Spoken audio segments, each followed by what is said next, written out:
Téléspectateurs de la RTVC, bonsoir et merci de continuer de vous informer via Comé News. Cette semaine, retour en images sur le jubilé d'or de la CMCI, bilan évangélique au Palais des Sports, célébration du jubilé en Nouvelle-Calédonie et tournée évangélique des jeunes de l'église du quartier général de retour de l'événement.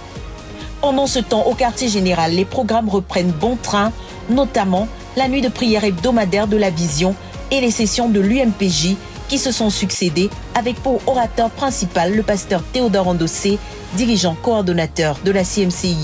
Et puis arrivée en Côte d'Ivoire des participants au sommet d'Atiekwa 2025.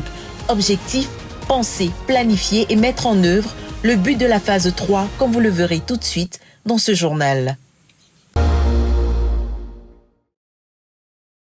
Du 12 au 14 décembre 2025, des frères et sœurs de la CMCI en Nouvelle-Calédonie se sont réunis pour célébrer le jubilé des 50 ans du ministère du frère Zacharias Tanefomoum. Cet événement s'inscrivait dans une célébration mondiale marquée simultanément dans plusieurs nations. L'œuvre de la CMCI en Nouvelle-Calédonie a débuté avec l'arrivée en octobre 2022 des missionnaires Yepte Thomas et Liliane, accompagnés de leur fils. Envoyés pour servir, ils poursuivent depuis leur arrivée l'établissement de l'œuvre du Seigneur dans le pays.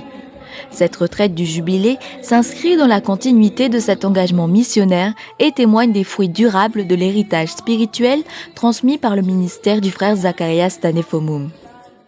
Au total, 25 participants, comprenant adultes, adolescents et enfants, ont pris part à cette célébration. Le jubilé a été vécu comme un temps de réjouissance organisé pour rendre grâce à Dieu pour 50 années de ministère et pour rappeler la vision centrale du ministère, faire des nations des disciples. La célébration a été rythmée par des temps de louange, de partage, de témoignages et d'enseignements centrés sur la vie, le ministère et la vision du frère Zacharias Tanefomoum. Ces temps ont permis aux bien-aimés de témoigner de leur rencontre avec la CMCI et de l'impact du ministère dans leur cheminement spirituel, favorisant ainsi un attachement renouvelé à la vision. Ce jubilé a également renforcé la dynamique missionnaire locale, donnant un nouvel élan à l'objectif de porter la vision du ministère et l'Évangile dans l'ensemble du Pacifique Sud. Tout au long de ces 3 jours, les participants se sont unis à la célébration mondiale par des proclamations quotidiennes à 22h12 heure de Nouméa, afin d'être synchronisés avec les proclamations faites notamment depuis le Palais des Sports à Yaoundé au Cameroun. Proclamons chacun pour un minimum de 700 fois Jésus-Christ est le Seigneur. Au total, en Nouvelle-Calédonie, 88 223 proclamations ont été élevées sur l'ensemble de ces 3 jours, témoignant de la mobilisation et de l'unité du ministère à l'échelle internationale. Le jubilé a également été marqué par plusieurs réengagements. À l'issue de ces 3 jours, plusieurs frères ont témoigné d'un tournant dans leur relation avec Dieu, évoquant un renouveau spirituel, un nouvel élan et un engagement renforcé, attribué à l'action du Seigneur durant cette célébration. Ce jubilé des 50 ans du ministère du frère Zacharias Tanefomoum restera pour la CMCI Nouvelle-Calédonie un temps fort de célébration, d'action de grâce et de réengagement, vécu en communion avec les frères et sœurs du monde entier. L'acclamation à Jésus de Nazareth, avec des cris de joie et de victoire. 3 jours d'évangélisation, 3 messages portés par la puissance salvatrice du Seigneur, 3 orateurs utilisés par le Saint-Esprit pour des résultats abondants.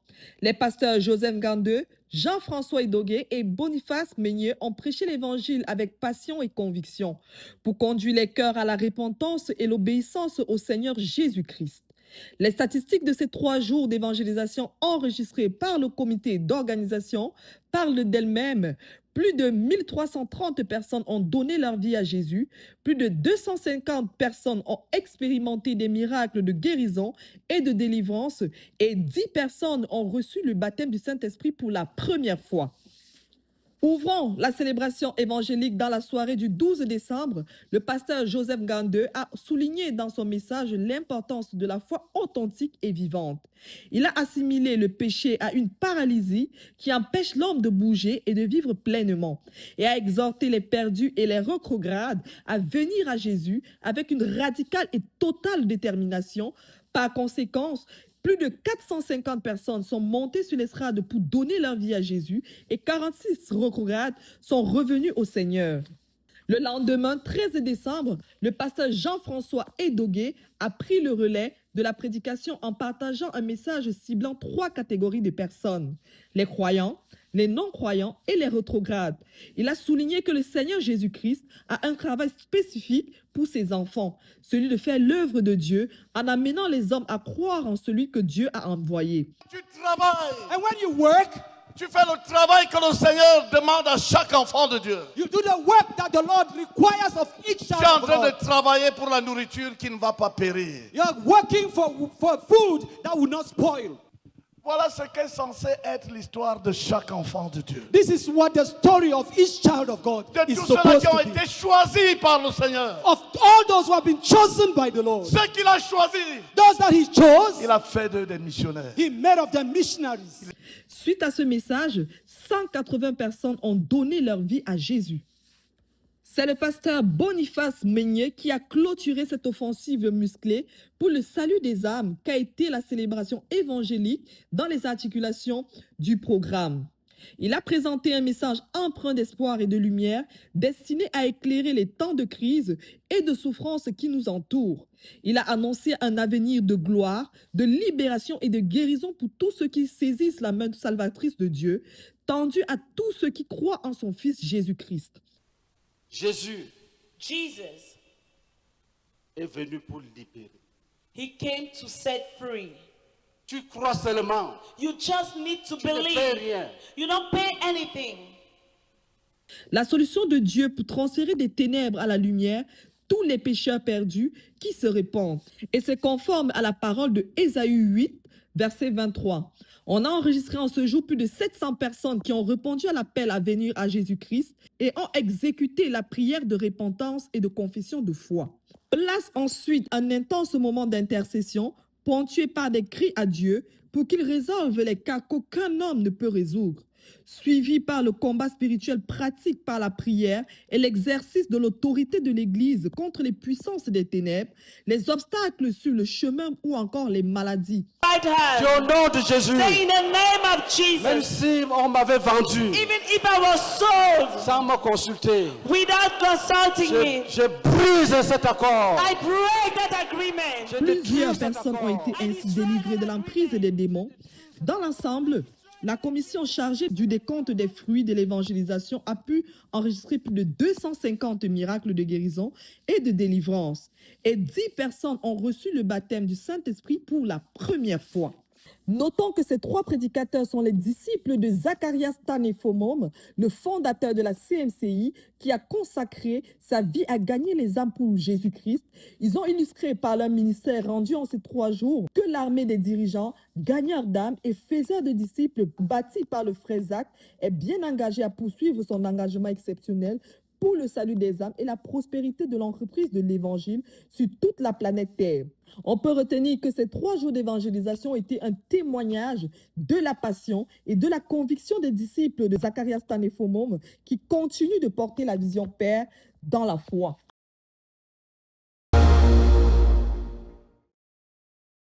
Parti de Koumé le mercredi 10 décembre dernier, 60 serviteurs de l'église du quartier général ont répondu à l'appel au service et à la mission en prenant part au jubilé marquant la 50e année du ministère du frère Zach. Un déplacement placé sous le signe de la louange, de la discipline et d'un engagement total au service de Dieu et des saints pendant ce jubilé. Dès leur arrivée en louange à Etugobé, où ils ont été chaleureusement accueillis, l'équipe ne s'est accordé aucun temps de repos. Immédiatement, les serviteurs se sont mis à l'œuvre, investissant tous les domaines de service sans distinction. Sécurité, nettoyage, cuisine, accueil, logistique et tout autre service. Tout au long du jubilé, leur présence a été remarquée et saluée. Visibles partout, disponibles à tout moment, ils ont incarné un mouvement des jeunes en action, efficace mais dans la discrétion. Cette disponibilité totale constituait la première mission clairement donnée par le pasteur Alphonse Tawet, dirigeant de l'église du quartier général, à savoir servir à tous les niveaux sans exception. Une mission pleinement accomplie durant tout le jubilé. C'était assez convivial, il y avait beaucoup d'entente entre les membres de l'équipe, beaucoup d'amour. Le travail était juste facile. Mais l'histoire ne s'est pas arrêtée à la fin de la célébration. À l'issue du jubilé, le pasteur Alphonse Tawet a recommandé à l'équipe une deuxième mission, plus audacieuse encore, celle de transformer le voyage retour en campagne d'évangélisation entre Ayos et Bertois, village après village. Il y a une mission qui nous a été confiée par le pasteur de l'église du quartier général, qu'au retour du jubilé, nous allons quitter à partir d'Ayos jusqu'à Bertois. Nous allons prêcher localité après localité, village après village. Les serviteurs se sont ainsi déployés dans quelques localités, annonçant l'évangile du Seigneur Jésus-Christ. Pendant 3 jours, l'équipe s'est arrêtée dans plusieurs villages, sur les places publiques, dans les maisons, auprès des chefs traditionnels et des familles. La parole a été annoncée avec puissance et la main de Dieu a accompagné cette mission de manière remarquable par des miracles de salut, de guérison, de délivrance et bien d'autres encore. Les chiffres parlent d'eux-mêmes. Entre 600 et 800 personnes ont été atteintes avec l'Évangile, plus de 300 âmes gagnées au Seigneur Jésus-Christ, des centaines de traités distribués, près de 18 personnes délivrées et plusieurs baptêmes dans l'eau ont été enregistrés. Dans certaines localités, des chefs de village et leurs familles ont accepté le Seigneur Jésus-Christ et des églises ont été implantées. Partout, les nouveaux convertis plaidaient avec l'équipe de revenir. La mission de l'évangélisation, on a été surpris les uns les autres. Les gens qu'on minimisait entre nous, on a été dépassés de voir à quel point les jeunes peuvent se donner à Dieu. Et la chose qu'on a le plus remarqué, qui nous a touché, c'est que les villages ont besoin de l'évangile.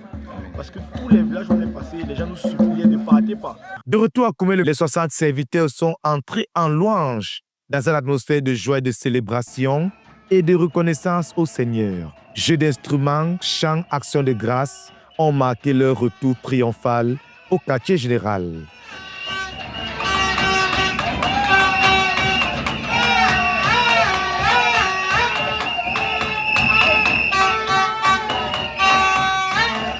Fidèles à la discipline spirituelle enseignée, ils ont attendu le pasteur Alphonse Tawet sur place pour présenter leur rapport. Conscient qu'un soldat envoyé en mission n'achève sa mission qu'après avoir rendu compte, insisté d'achever une mission qui restera gravée dans les mémoires de tous ses serviteurs. Un jubilé où ils ont servi avec excellence et une moisson abondante d'âmes sur les chemins retour. À Dieu soit toute la gloire.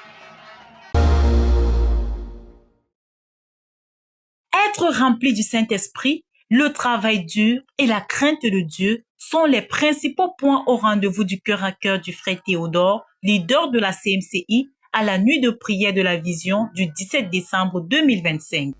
Parce que c'est le travail dur qui donne la possibilité de voir si on a été rempli ou pas. Si on a été oint, revêtu de la puissance d'en haut ou pas. Si tu demandes à Dieu de te remplir du Saint-Esprit et tu ne trouves pas la possibilité de faire quelque chose pour Dieu, tu sauras comment. Dans son message, le frère Théodore s'est appesanti tout d'abord sur le travail dur parce que c'est le travail qui donne la possibilité de voir si on a été revêtu de la puissance d'en haut ou pas.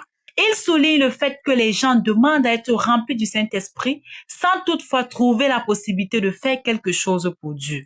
Comment sauras-tu donc que tu as été rempli? Questionne le leader. Demander ainsi le remplissage du Saint-Esprit à Dieu et s'attendre au ressenti, c'est de la fainéantise.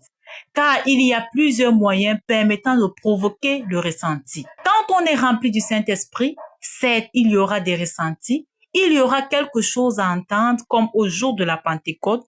Cependant, l'essentiel n'est pas ce ressenti, mais le travail. Mais que t'as pas soit la couverture, ou bien t'as pas soit l'électricité comme pour Charles Finney, ou bien que t'as pas soit comme pour le frère Zach. Quand tu vas revenir du ciel, travaille. Par contre, celui qui ne travaille pas ne saura pas si oui ou non il a été rempli du Saint-Esprit. Après être rempli, on travaille.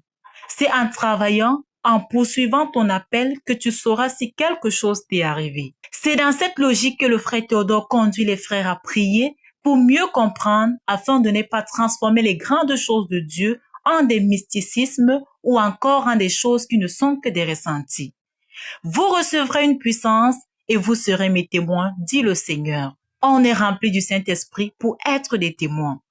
Il termine son cœur à cœur par un crochet sur la crainte de Dieu, disant « La crainte de Dieu n'est pas la manière dont on traite la présence de Dieu, mais c'est respecter la sainteté de Dieu. » Que toute la gloire revienne au Seigneur pour cette nuit de prière de la vision et son impact.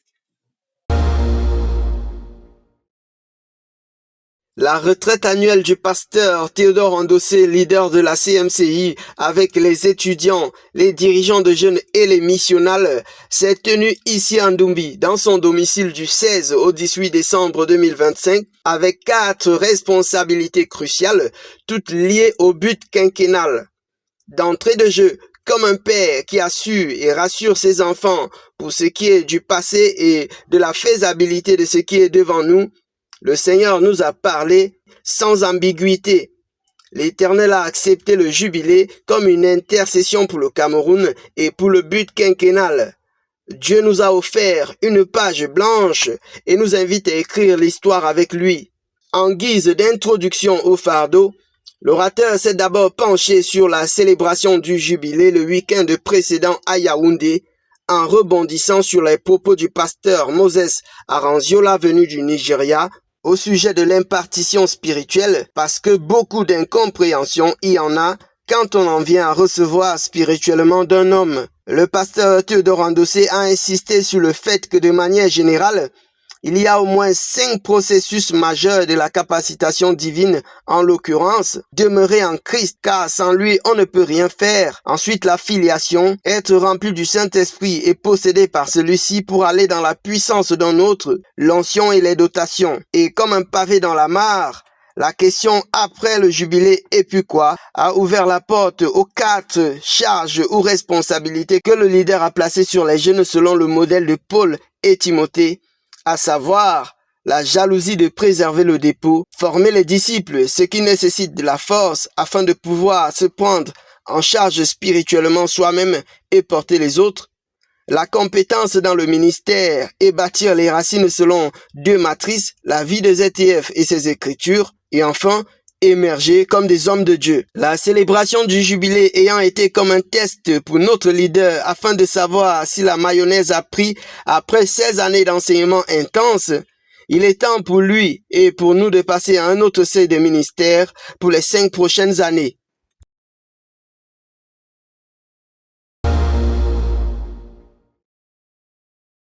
Ici à Ndumbi, du 16 au 17 décembre 2025, dans le hall de l'UMPJ, s'est tenue la concertation des dirigeants et missionnaires de la région CEMAC, constituée de 8 pays et coordonnée par les pasteurs. Je suis Calvin Koela, je suis un des dirigeants de la région CEMAC, qui est constituée de 8 pays, avec le frère Dieudonné Tchamen. Avec sur la table des discussions 2 points principaux. Nous avons eu une concertation de 2 jours.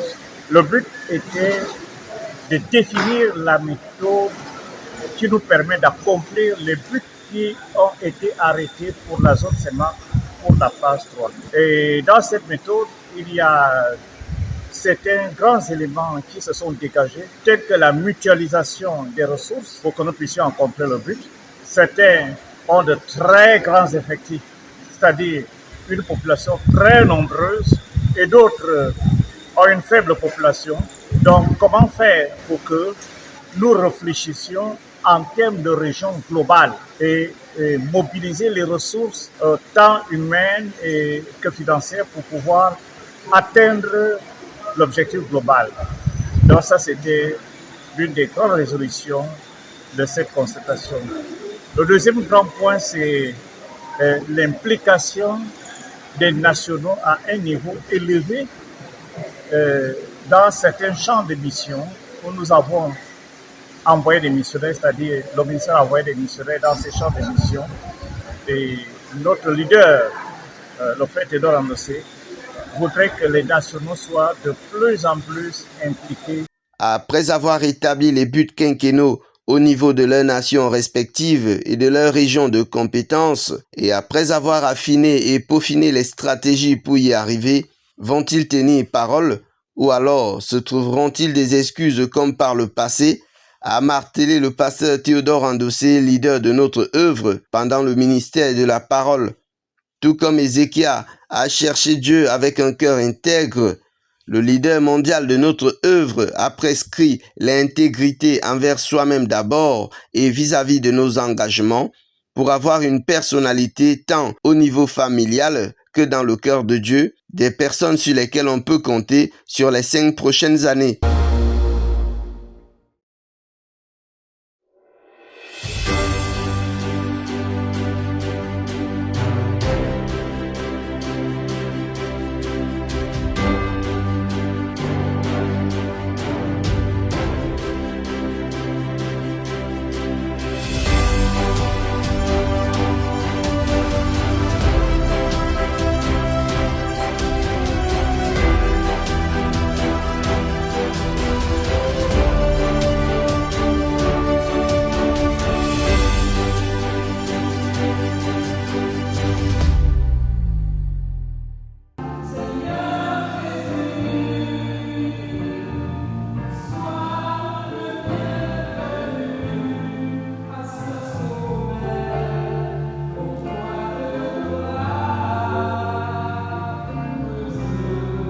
Le 3e sommet international de la CMCI, dénommé Sommet d'Abidjan 2, s'est ouvert ce lundi 22 décembre 2025 à Atiékoa, quartier général de la CMCI Côte d'Ivoire.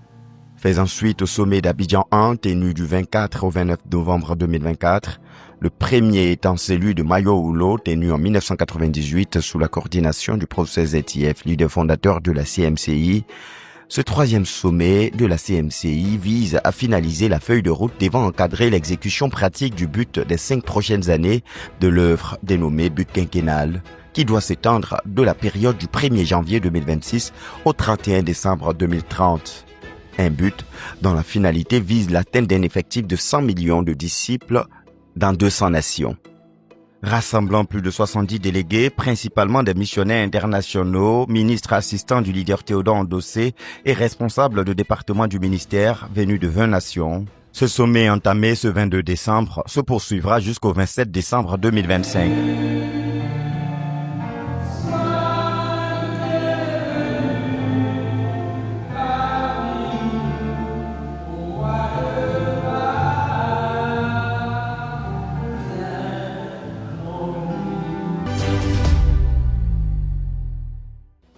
Les travaux qui seront menés et finalisés au cours de ce sommet Abidjan 2 ont été minutieusement préparés au cours d'un mini-sommet tenu du 25 au 27 novembre 2025.